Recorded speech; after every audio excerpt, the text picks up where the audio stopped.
महाराष्ट्रात उबाटा सेना आणि मनसे सुद्धा यांचा हा महिला विरोधी भूमिका म्हणजे नारी शक्तीशी द्रोह आहे आणि त्यामुळे नारी शक्तीशी ज्यांनी द्रोह केला, ज्यांनी आया बहिणींच्या अधिकारावर वरवंटा फिरवला, जनता त्यांना दंडित करेल, शिक्षा देईल आणि ती शिक्षा आपल्याला येणाऱ्या काळात पाहायला मिळेल।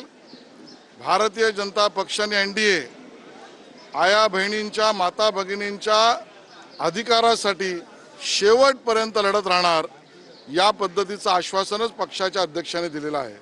यावर काल रात्री पंतप्रधान नरेंद्र मोदी यांचा भाषण झाला होता। त्याच्यानंतर संतोष कुमार नावाच्या एक खासदारांनी केंद्रीय निवडणूक आयोगाकडे तक्रार केली आहे। त्यांनी सांगितले की हे कुठेतरी बघा कोण कोणाच्या विरुद्ध तक्रार करतं हे पण आपण पाहिलं पाहिजे। ज्यावेळेला पंतप्रधान देशाला आपलं मत उद्बोधन करतायत त्यावेळेला ज्यांच्या पोटामध्ये दुखलं आणि पायाखालची वाळू सरकली तेच लोक अशा तक्रारी करत फिरतायत। शेलार साहब, एक बात बहुत अच्छी की आपने एसआईआर को लेकर। एक चीज़ देखने को मिली है कि खास समुदाय के लोग ही कहीं ना कहीं एसआईआर को लेकर बहुत सीरियस है, आम जनता में इतनी सीरियसनेस नहीं दिख रही। ऐसे लोगों को आप क्या संदेश देना चाहेंगे? देखिए, निवडणूक आयोग अपना काम कर रहा है।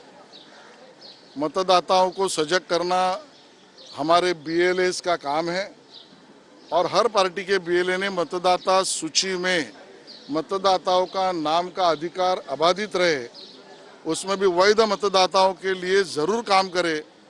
ये अपने आप में हर पार्टी का कर्तव्य है।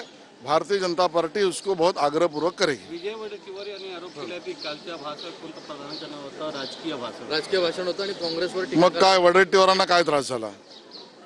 तुम्ही पंतप्रधानांवर राजकीय भाष्य करता त्यावेळेला स्वतःचं आत्मपरीक्षण का नाही करत?